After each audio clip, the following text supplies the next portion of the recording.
Okay. But this was one question I thought was great.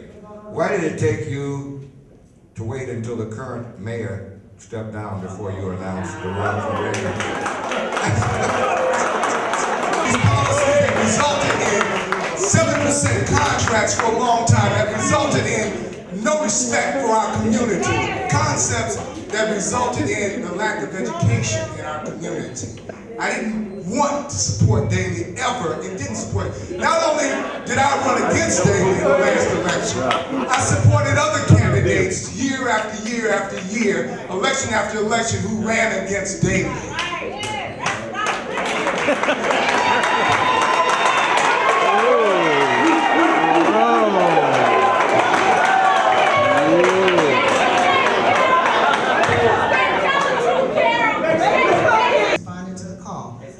But Doc, you have run for mayor, you have run for senate, you have run for governor, you have run for every office, and nobody knows what you do and for them.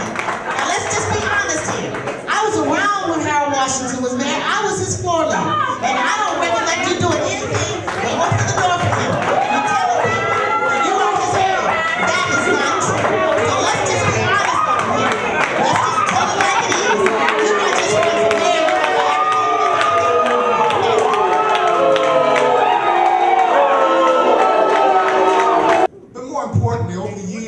I prepared myself to lead, and I've offered myself in leadership. And no, I haven't run for senator and all those things that you claim that I ran for. That's untrue. State the fact. State the facts. But you got ran out of office. But you got ran out of office because of your lack of integrity. Integrity matters. Integrity is an absolute commitment to truth, veracity, and fair play.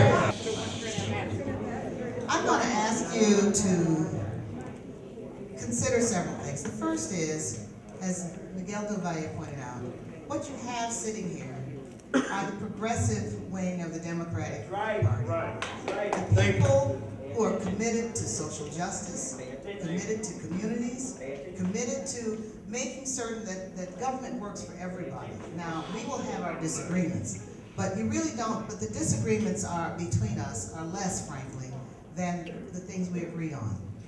It's the empty chairs here that have been able to raise all the money. One candidate has raised $18 million.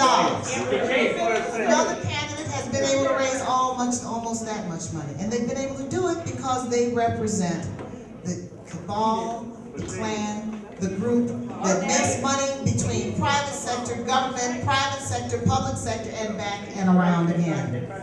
You also surround yourself with people like Noonan, who's like Madigan's person. You surround yourself with HDO, the Hispanic Democratic Organization, that organization that Daley empowered to fire black city workers so that they could hire Latino city workers. An unconscionable organization. So your track record stands on its own. Now, if you really want to talk about integrity, don't use yourself as a model, because you are not a model of integrity. Medicaid fraud, the Medicaid fraud that you've been involved in, your trips to Nigeria, $260,000 that you still owe people that work with you, and you're spending money now. So please, please, please, we can take the high road, or we can take the low road, and you cannot survive if we take the low road in this campaign. And get your facts together. After having participated in the transition with Jane Byrne, and she promised us that she would leave us a blueprint for the first 2 months. I was there with him when we walked in and found simply a paper clip in the desk drawer. And he and I sat down and we began calling all of the aldermen of the city of Chicago and working with them and finding out who was willing to come in and become a part of this effort to reform Chicago city government. I reorganized departments like streets and sanitation, the water department, the sewer department. I worked with the department heads on a regular and ongoing basis. That's history. That's a fact.